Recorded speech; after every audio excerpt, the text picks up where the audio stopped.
Жұмсақ. Шашлыққа келеді, бірақ не емес. Түтіннің иісі жоқ. А так былай шашлыққа келеді. Шашлыққа келеді.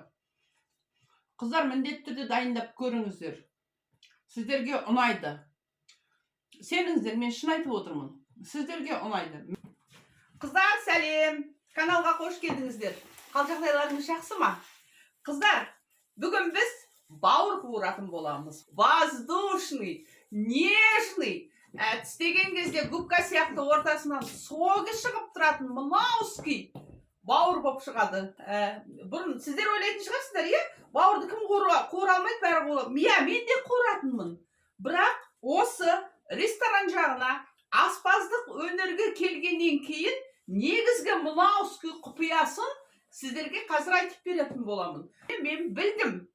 Бұның да әлдеқайда көп құпиялары бар екен. Қыздар, қазір арнадан алыстамаңыздар. Қыздар, кстати, кішкентай ғана қоңыраушаны баса кетіңіздер, жазыла кетіңіздер. Если жазылғыларыңыз келсе. Қыздар, ең бірінші мінекей бауыр керек.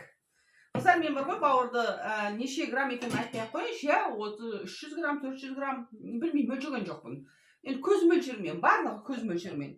Ең бірінші бауырдары аламыздағы, мінекей былай тураймыз, иә?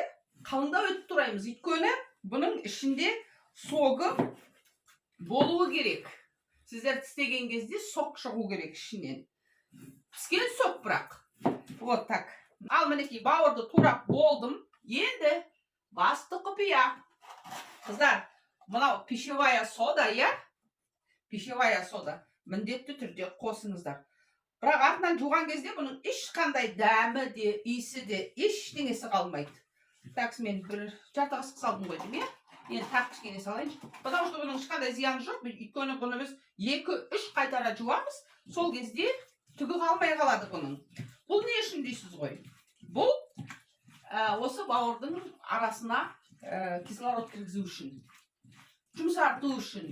Мынау менен кішкене қойып барып қуырған кезде бауырыңыз мынандай болып, борбиып, жұмсақ болады, сочный болады. Қыздар, шын айтам, қыздар, сочный болады. Енді осыны бір 25-30 минутта бетін жауып қойып қоямыз. Қыздар, міне, тура жарты сағат өтті. Қазір мен мұнаны жаңағы пищевая содасынан 3 қайтара жуып тастаймын. Қыздар, міне мен жудым. 3 рет, тіпті 4 рет. Ағын сумен жудым. Короче, мұнаны мен жудым. Енді біз бұған жақсылап тұрып сорғыттым жуғаннан кейін. Енді бұған тұз бен бұрышты қосамыз. Көз мөлшермен қоса беріңіздер, қыздар. Мінекей, тұз бен бұрышты қос. Мұнда ішінде тұз бен бұрыш қостым. Енді араластырайық. Қыздар, баған айтуды ұмытып кетіппін ғой. Мына магазиннен, базардан әкелесіздер ғой бауырды, иә? Жүп-жұмсақ болып тұрған қалпында, несі бар ғой сыртындағы, неме деуші еді? Пленкасы. Бауырдың сыртында пленка болады ғой. Целлофаны сияқты. Сол пленкасын әкелген бетте сразу алып тастаңыздар. Одан кейін морозильникке қойып тастайсыздар. Сонда морозильниктен алып шыққаннан кейін, оны аса қатты жұмсармай турайсыздар. Ал егер сіздер пленкасын алмасаңыздар, оны бәрібір алу керек болады ғой енді. Пленкасын алмасаңыздар, онда бұл бауырды жұмсарту керек болады. Әбден жүп-жұмсақ болғанға дейін жұмсарту керек болады. Жұмсартып алғаннан кейін барып, оны уже турауға ыңғайсыз болып қалады. Көрдіңіз бе? Сондықтан да негізінде дүкеннен әкеле салысымен базардан сразу алып тастаған дұрыс. Сыртындағы целлофан. Қыздар, міне жаңа көрдім. Май дайын тұр, қайнады. Мұнаны ұнға бұлай бір-бір матырып аламыздағы. Бұлай салып жібереміз. Екіншісін. Тура осылай қуыра бересіздер.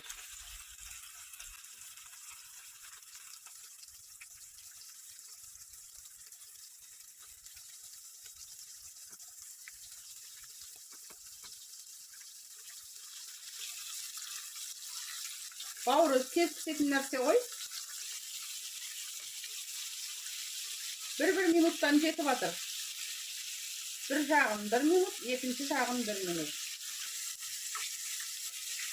Mene dayım boldu. Kızlar. Çok yumuşak kızlar, çok yumuşak.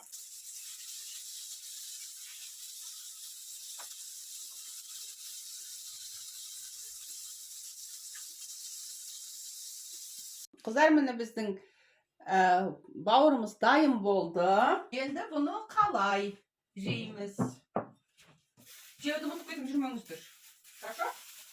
Жасап. Мінекей, пиязды турадым мен, жіңішке қылып.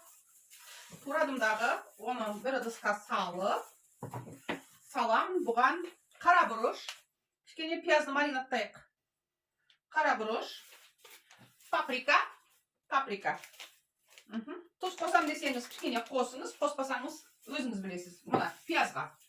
9% уксус. 9% уксустан қазір. Кішкене ғана қостым. Дайын болды. Біздің пиязымызды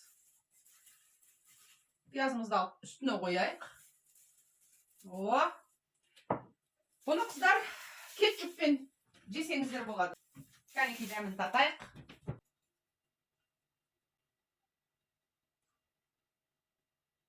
Қыздар міне, мынаны аламыз. Кетчуп, мынау кетчуп емес, мынау не? Кобра. Кобрамен де жесеңіздер болады. А кетчуппен вообще күшті болады. Кетчуп жоқ үйде.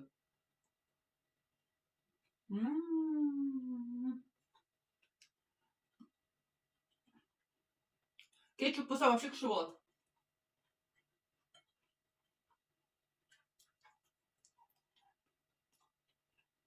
Çok yumuşak.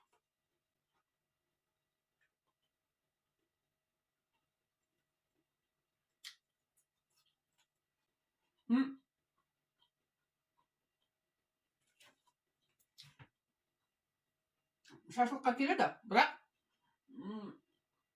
не емес. Түтіннің иісі жоқ. А так былай шашлыққа келеді. Қыздар міндетті түрде дайындап көріңіздер. Сіздерге ұнайды. Сеніңіздер, мен шын айтып отырмын. Сіздерге ұнайды. Міндетті түрде тура осы рецептпен дайындап көріңіздер. Пока.